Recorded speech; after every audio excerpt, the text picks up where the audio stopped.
Existem momentos na vida em que uma única escolha muda tudo. Um olhar que dura 2 segundos a mais, uma conversa que deveria ter sido apenas protocolar, um sorriso inesperado no retrovisor.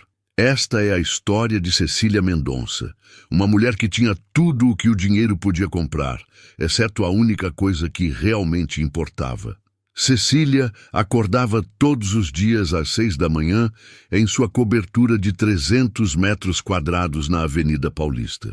O apartamento tinha uma vista privilegiada da cidade, mas ela mal olhava pela janela.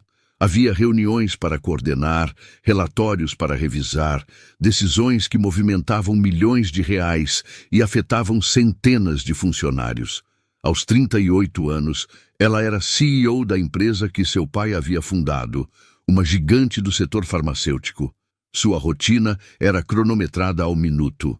Às 7h15, descia para a garagem onde André já a esperava com o carro preto impecável, a porta traseira sempre aberta. André tinha 32 anos e trabalhava como motorista há 6 anos. Começara na empresa como office boy, depois passara para o setor de logística, até que uma vaga de motorista executivo surgira. Ele precisava do emprego. Tinha uma mãe com problemas de saúde e uma irmã mais nova cursando faculdade. O salário era bom, as horas extras melhores ainda. Nos primeiros meses, a interação entre eles era mínima. Um bom dia educado, endereços confirmados, silêncio respeitoso. André aprendera rapidamente que a senhora Mendonça não gostava de conversas desnecessárias. Ela passava o trajeto inteiro ao telefone ou revisando documentos no tablet. Foi numa quinta-feira chuvosa de abril que algo mudou. Se você está gostando desta história, não esqueça de se inscrever no canal e ativar o sininho para não perder nenhuma narrativa emocionante. E nos comentários, me conte. Você acredita que o amor pode vencer todas as barreiras? Sua opinião é muito importante para mim. O trânsito estava impossível. Um acidente na Marginal Pinheiros transformara o que seriam 40 minutos em 2 horas de completa paralisia. Cecília tinha uma reunião crucial com investidores internacionais. Ela ligou, remarcou, desligou com irritação. Ligou de novo. Pediu desculpas pela 3ª vez. Desligou com mais força. André observava pelo retrovisor. Conhecia aquela expressão, a mandíbula tensa, os olhos apertados. Mas então, quando ela desligou o telefone pela última vez e o jogou na bolsa, ele viu algo diferente. Ela levou as mãos ao rosto e respirou fundo, como se tentasse se manter inteira. Dias difíceis acontecem com todo mundo, ele disse baixinho, quase sem pensar. Cecília olhou para o retrovisor surpresa. Seus olhos encontraram os dele por um instante. É, ela respondeu, e pela primeira vez em meses, sua voz não soou como uma executiva dando ordens. Soou como uma pessoa cansada. Às vezes eu me pergunto se vale a pena. André não respondeu de imediato. Deixou alguns segundos passarem. Minha mãe sempre diz que os dias ruins servem para a gente valorizar os bons, mas ela também diz que, se todos os dias estão ruins, talvez seja hora de mudar alguma coisa. Cecília sorriu, um sorriso pequeno, mas genuíno. Sua mãe parece sábia. Ela é. E teimosa também. Não aceita ajuda de ninguém, mesmo doente. Ela está doente, e então ali, parados no trânsito, enquanto a chuva tamboreava no vidro, André contou sobre a mãe. E Cecília perguntou, e ele perguntou de volta. E quando finalmente chegaram ao escritório, 2 horas e 15 minutos depois, algo havia mudado entre eles. Os dias seguintes trouxeram mais conversas. André começou a compartilhar histórias da família, dos fins de semana no pequeno apartamento em Itaquera, das dificuldades e das risadas. Cecília, por sua vez, começou a falar sobre a pressão, sobre o peso de carregar um legado, sobre como era estranho ter tanto dinheiro e se sentir tão vazia. Você já teve alguém especial? André perguntou uma manhã, quebrando o próprio protocolo. Cecília ficou em silêncio por um momento. Tive, há 5 anos. Ele não suportou ficar em segundo lugar depois da empresa, e eu não consegui escolher diferente. E agora? Se arrependeu? Todos os dias, ela admitiu, e havia uma tristeza crua naquelas palavras. 3 meses se passaram. As conversas ficaram mais longas, mais íntimas. Cecília começou a inventar desculpas para trajetos mais longos. André começou a chegar 15 minutos mais cedo só para ter mais tempo com ela. Eles riam juntos, compartilhavam músicas. Ela descobriu que ele tocava violão. Ele descobriu que ela, em outra vida, havia sonhado em ser escritora.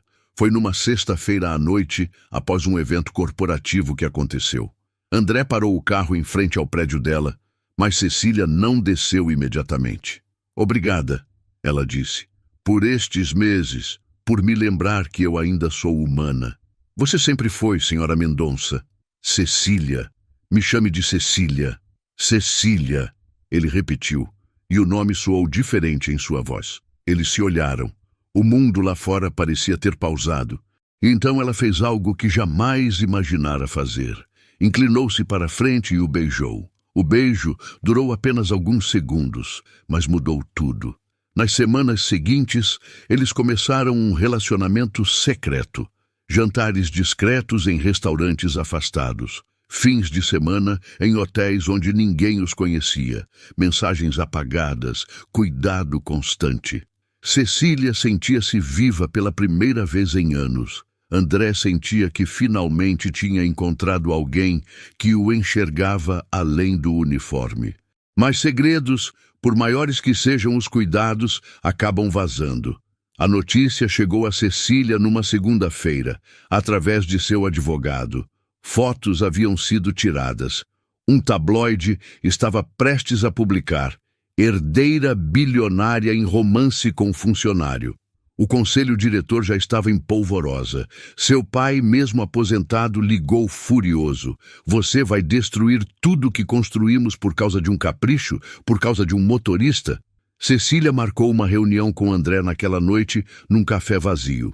Quando ele chegou, viu em seus olhos que algo estava errado. Descobriram, ela disse, a voz embargada, e eu tenho uma escolha a fazer. André assentiu devagar, como se já soubesse o que viria. Você vai escolher a empresa? Não é tão simples, André. São 300 empregos, é o legado do meu pai, é mais importante que nós. Não é sobre importância, é sobre responsabilidade. Eles discutiram. Ela chorou. Ele se levantou para ir embora, mas voltou. E então, em meio às lágrimas e à raiva e ao desespero, André disse algo que ela jamais esqueceria.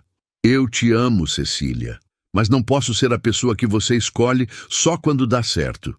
Você precisa decidir quem você quer ser, a CEO perfeita ou a mulher que merece ser feliz. Ele foi embora. Cecília passou a noite acordada, olhando para a cidade que havia conquistado, mas que nunca lhe dera calor.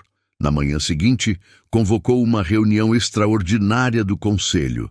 Senhores, ela começou, a voz firme e mais suave, eu renuncio à posição de CEO.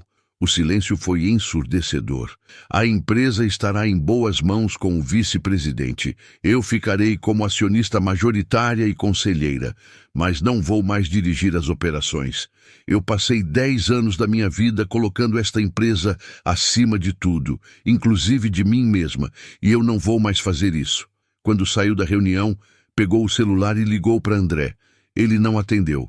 Tentou de novo. Nada. Foi até a casa dele em Itaquera, um apartamento simples num prédio antigo. Bateu na porta. A irmã de André atendeu, surpresa. Ele não está aqui, ela disse constrangida. Ele viajou.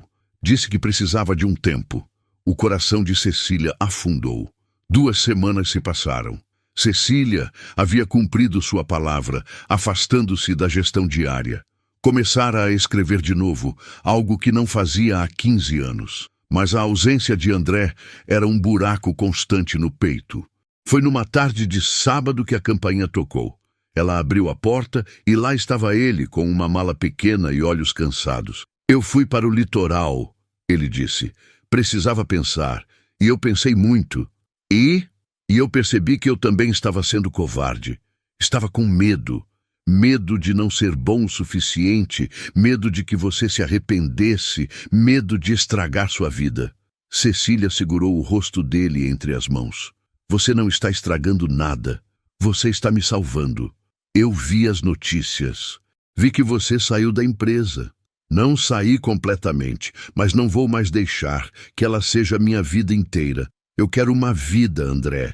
Quero acordar e não saber exatamente como o dia vai ser. Quero rir sem me sentir culpada. Quero você.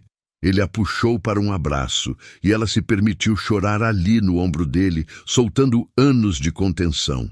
Tenho uma coisa que eu preciso te contar, André disse, afastando-se um pouco. Eu não voltei só porque te amo. Voltei porque a Júlia, minha irmã, ela conseguiu o estágio que estava tentando. E minha mãe, ela está respondendo bem ao novo tratamento. Isso é maravilhoso.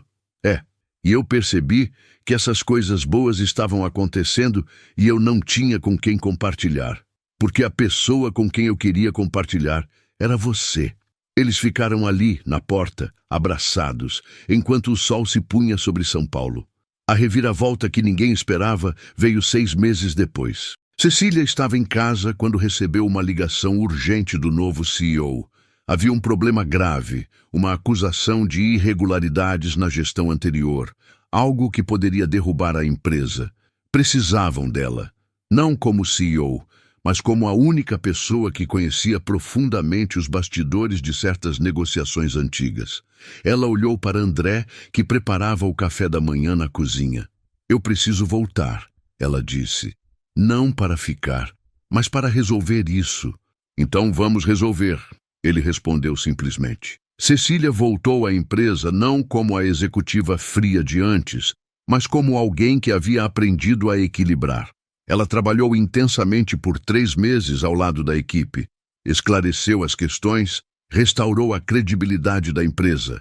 Mas todas as noites voltava para casa, para André, para a vida que estavam construindo juntos. E quando tudo foi resolvido, quando ela finalmente pode se afastar de vez, André tinha uma surpresa para ela. Ele a levou de carro, sem revelar o destino. Pararam numa casa simples no interior de São Paulo, rodeada por árvores. Eu comprei, ele disse nervoso. Quer dizer, estou comprando. É pequena, nada comparado ao que você está acostumada, mas... Cecília o interrompeu com um beijo. É perfeita.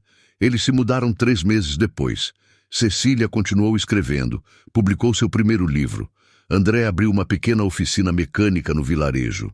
A mãe dele se recuperou completamente e se mudou para uma casinha próxima. A irmã se formou e arranjou um emprego excelente. Às vezes, Cecília ainda ia a São Paulo para reuniões do conselho. E sempre que ia, sentia uma pontada de saudade daquela vida, da adrenalina, do poder. Mas então voltava para casa, para o cheiro de café fresco, para o som do violão de André na varanda, para os jantares simples onde riam até doer a barriga. E percebia que não trocaria nada daquilo por todos os milhões do mundo. Numa noite estrelada, deitados na grama do quintal, André perguntou: "Você se arrepende de alguma coisa?" Cecília pensou por um longo momento. Me arrependo de ter demorado tanto para perceber o que realmente importava, mas não me arrependo de ter chegado aqui. E se alguém tivesse te contado, anos atrás, que você largaria tudo por um motorista? Ela riu, aquele riso solto que ele tanto amava. Eu teria dito que era impossível, mas a verdade é que eu não larguei tudo por um motorista. Eu larguei uma vida vazia por uma vida real, e aconteceu que a pessoa que me mostrou isso usava uniforme e dirigia um carro preto. André entrelaçou os dedos nos dela. Eu te amo, Cecília Mendonça. Eu te amo, André Santos. E ali, sob as estrelas que brilhavam longe das luzes da cidade, 2 corações que nunca deveriam ter se encontrado celebravam o improvável milagre de terem se achado. Porque no final, o amor não pergunta sobre contas bancárias ou sobrenomes. O amor pergunta se você está disposto a ser vulnerável, a mudar, a escolher alguém todos os dias, mesmo quando é difícil.